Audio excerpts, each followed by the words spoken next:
কথা বলে আসলে কি আমরা একটা টিম হিসাবে খেলেছি। আমাদের এই যে সুলেমান, ফয়সাল, মোর্শেদ ওরা কিন্তু একই রুমমেট ছিল। হ্যাঁ, আমাদের স্যামুয়েল। তো আমরা প্রত্যেকে আমরা অনেক এনজয় করেছি সত্য কথা দিয়ে।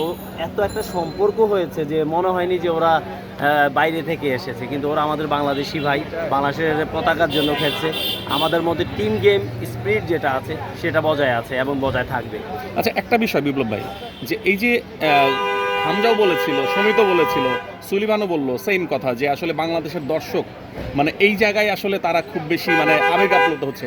এটা আপনি কিভাবে দেখছেন, যে আসলে বাংলাদেশের দর্শক ফুটবলের প্রতি যে আবেগ, এটা আপনি কিভাবে দেখছেন? দেখুন, এই যে আবেগটা শুরু হয়েছে কিন্তু তাবিদ আল সাহেব আসার পরেই কিন্তু ফুটবলের জন্য যে একটা পরিকল্পনা করেছে তার প্রতিফলন কিন্তু এই হামজা, তারপরে সামিদ সোম ওদেরকে এনেছে।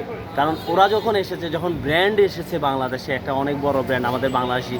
সো এই ব্র্যান্ডটা কিন্তু আমাদের সম্মানের জায়গা অনেক উঁচু করে দিয়েছে। আমাদের ফুটবলের টেস্টটা ফিরে এসেছে। আমাদের সাধারণ মানুষ এখন সবাই চায়, তার পরিবারের যে কোনো পরিবার চাইবে তার সন্তান ফুটবলার হোক, সবাই চাচ্ছে। কারণ ফুটবল একটা অন্য উচ্চতায় চলে গেছে এখন বাংলাদেশে। তো বাংলাদেশের সারা পৃথিবীময় বাংলাদেশের যে সাপোর্টাররা, ফুটবলের প্রতি ভালোবাসা সবসময় ছিল এবং আমাদের ফুটবলটা আমাদের সংস্কৃতির সাথে মিলেমিশে একাকার। সো আমি বিশ্বাস করি আমরা ফুটবলাররা যদি সেরা খেলা খেলতে পারি, দেশের সম্মানকে দিনের পর দিন বৃদ্ধি করি, আমাদের সারা পৃথিবীতে বাংলাদেশকে অন্যভাবে চিনবে সারা পৃথিবীর মানুষ এবং আমাদের ফুটবল অন্য লেভেলে চলে যাবে আমার বিশ্বাস। Thank you.